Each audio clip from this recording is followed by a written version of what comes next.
सन 2005 की बात है। अप्सरा ब्यूटी पार्लर 6 महीने पहले ही खोला था, लेकिन इसकी गिनती दिल्ली के सबसे मशहूर पार्लर से होनी शुरू होने लगी थी।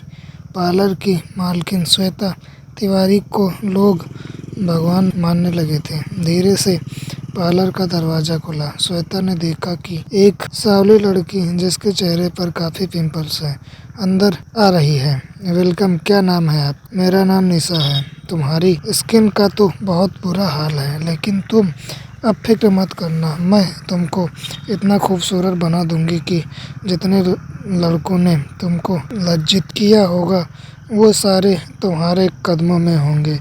इसीलिए वो तो मैं आपके पास आई हूँ। वैसे पैसे चाहे जितने लगें मैं आपको ज़्यादा दूंगी, लेकिन प्लीज़ मुझे इस बदसूरती से छुटकारा दिला दो। हो जाएगा, बस 1 महीने का ट्रीटमेंट है। तुम कल सुबह 5 बजे के बाद आ जाना। हाँ ठीक है। मैं अगले दिन निशा पार्लर में पहुंची। निशा ने जैसे ही आंखें बंद की तो उसने निशा की आंखों पर कुछ रख दिया और उसने चेयर को पकड़ा और एक कमरे में ले गई। निशा, अपनी आंखें मत खोलना, नहीं तो आंखों में जलन होने लगेगी। निशा ठीक है। श्वेता ने फ्रिज खोला। उसने उसमें से एक जार निकाला। लिक्विड के अंदर उसने ब्रश को डुबोया और फिर उसने उसके फेस पर लगाना शुरू कर दिया। कुछ ही देर में निशा का चेहरा खून सा लाल हो चुका था और श्वेता के चेहरे पर एक मुस्कान झलक आई। अभी आधे घंटे के लिए तुमको ऐसे ही रहना पड़ेगा, चाहे तो सो भी सकती हो, लेकिन आंखें बिल्कुल नहीं खोलना। श्वेता वहां से चली गई और उस कमरे में निशा बिल्कुल अकेली थी। निशा को इतनी देर आंखें बंद करने से उसे नींद आ चुकी थी। उसने देखा कि वो एक अंधेरी जगह पर खड़ी है जहां दूर दूर तक कोई नजर नहीं आ रहा है। तभी उसको 2 आंखें लाल चमकती नजर आई। कौन है वहां पर? ये कहते ही वो भयानक लड़की उसके करीब आ गई। निशा चीखती हुई जाग उठी और श्वेता अंदर आ गई। क्या हुआ? आप ऐसे क्यों चिल्लाई? निशा कुछ बोल नहीं रही थी। वो अभी ये सोचने की कोशिश कर रही थी कि वो उस कमरे में कैसे आ गई। चलो, आधा घंटा हो चुका है, चलो तुम्हारा चेहरा साफ कर देता हूँ। निशा का चेहरा साफ किया तो उसने अपना चेहरे शीशे में देखा तो उसको बहुत अच्छा लगा। उसके चेहरे पर मुस्कुराहट आ गई। तुम्हारी मुस्कान बता रही है कि तुम रिजल्ट से खुश हो। हाँ मैम, ये तो पहला दिन है, तुम्हें 19 दिन और आना है, बिल्कुल गैप नहीं करना। Thanks ma'am. निशा वहां से चली गई। उस दिन के बाद कई दिन बीत गए। धीरे धीरे 1 महीना हो गया। आखिरी दिन भी श्वेता ने निशा के साथ ऐसा ही किया। जब श्वेता उसे शीशे के पास ले गई तो अपना साफ सुथरा चेहरा देखकर वो हैरान रह गई। उसकी खुशी का ठिकाना नहीं था। वाकई में मुझे तो आइडिया भी नहीं था कि मैं इतनी खूबसूरत बन सकती हूँ। तुम्हें देखकर मुझे बहुत अच्छा लगा। निशा, अब एक बात सुनो, मैं ये एक ब्रेसलेट तुमको दे रही हूँ। जब वो घर पहुँची तो उसके मम्मी पापा भी बहुत खुश हुए।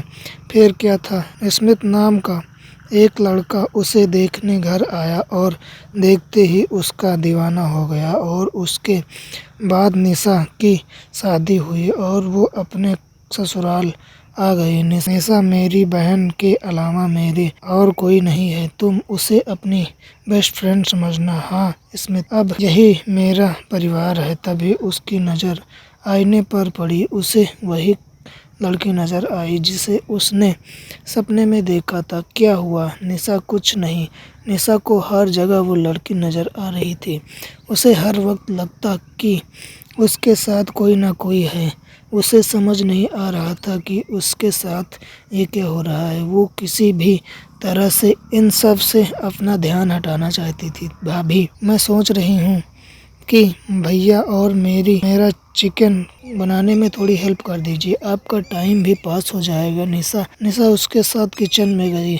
मोहिनी ने उसको प्याज काटने का काम दिया और खुद कढ़ाई गैस पर रख दी। निशा धीरे धीरे प्याज काट रही थी। तभी वो लड़की उसके सामने आके खड़ी हो गई और अचानक वो निशा के शरीर में समा गई। भाभी आपको क्या हो रहा है? तभी निशा ने झटके से उसे देखा। उसके चेहरे पर अजीब तरह का गुस्सा था और उसकी आंखें चमक रही थी। निशा उसके करीब पहुंची, छुरी से हमला करने लगी। क्या कर रही? एक कट उसके हाथ पर लगाया और दूसरा कट उसके कंधे पर। मोहिनी अपने हाथ को पकड़े हुए वहां से भाग निकली। निशा छुरी पर लगे खून को चाटने लगी। मोहिनी सीधा घर के बाहर आ गई। उसकी कलाई और कंधे से खून निकल रहा था। उसने तभी विष्णु को कॉल लगाया। भैया कहाँ हो आप? क्या हुआ छोटी, तुम इतनी डरी क्यों हो? भैया भाभी को पता नहीं क्या हो गया है, उन्होंने चोरी से मुझ पे हमला किया। क्या आप जल्दी से आ जाइए। स्मिथ उस टाइम ऑफिस से निकल गया। वो घर पहुंचा तो उसने देखा कि मोहिनी बाहर खड़ी है। उसने मोहिनी को पीछे रहने के लिए कहा और घर के अंदर चला गया। निशा अब किचन से निकल चुकी थी। स्मिथ यहाँ आओ ना। निशा ये क्या हो गया है तुम्हें? अभी बताती हूँ। ऐसा कहकर वो तेजी से उसकी तरफ भागी और स्मिथ ने धड़ाम से दरवाजा बंद कर दिया। उसी रात ठीक 12 बजे घर के पीछे साफ मैदान में एक तांत्रिक बैठा था और निशा एक गोल घेरे में थी। कौन है तू? चाहती क्या है? नहीं बताऊंगी। नहीं बताएगी। उसने एक भस्म निशा पर फेंका। बता कौन है तू और क्यों उस लड़की के पीछे पड़ी है? मेरा नाम मेघना है। मैं अपने गांव की सबसे खूबसूरत लड़की थी। अभी मेरी उम्र सिर्फ 17 साल की थी, लेकिन मेरा शराबी बाप मुझे बहुत समझता था, मुझे बहुत मारता था और मेरी माँ को बोलने नहीं देता था। एक दिन श्वेता मेरे घर आई। कितनी खूबसूरत बच्ची है आपकी, आप इसकी इस गांव में जीवन खराब कर रहे हैं।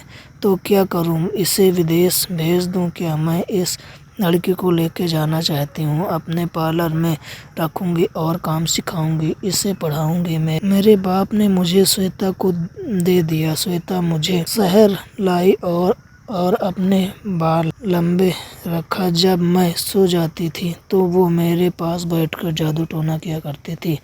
उसने अचानक मेरे ऊपर हमला कर दिया और उसका खून निकाल कर उसको एक बर्तन में रख दिया। मैं मर चुकी थी। वो हर लड़की के चेहरे पर मंत्र पड़ती थी और मेरे खून का लेप लगाती। उसने मेरे खून में ऐसी भस्म मिला रखी है जिससे वो कभी नहीं जमता। मुझे इतना ही समझ आया कि वो मेरे खूबसूरती काले जादू के जरिए रही है। जिस भी लड़की ने मेरा खून इस्तेमाल किया है, मैं उसके साथ कुछ भी कर सकती हूँ। इसीलिए वो हर लड़की के कलाई पर रुद्राक्ष पहना देती है, जिससे कि मैं उसके करीब नहीं जा पाती। तेरे साथ बहुत गलत हुआ। मैं तुझे मुक्ति दिलाऊंगा। बता तेरी लाश कहाँ है? नहीं बताऊंगी। इस लड़की को मरना पड़ेगा। ये सुनकर तांत्रिक ने उसके सर पर हाथ रखा और कुछ मंत्र पढ़ने लगा। फिर उसने स्मिथ से कहा, इसकी लाश एक पार्लर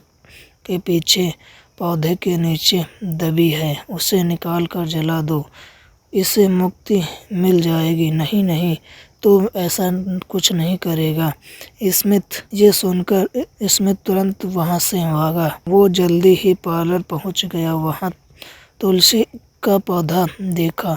उसने उस पौधे को निकाला और अलग रख दिया और फिर उस जगह की खुदाई करने लगा। एक तरफ निशा गोल घेरे से बाहर निकलने की कोशिश में लगी थी, लेकिन नहीं निकल पा रही थी। तांत्रिक तो मुझे कभी खत्म नहीं कर पाएगा, ऐसा कहकर मेघना की आत्मा ने निशा का शरीर छोड़ दिया और वहां से गायब हो गई। तभी निशा को होश आ गया। आप कौन हैं बाबा, और मैं यहाँ क्या कर रही हूँ?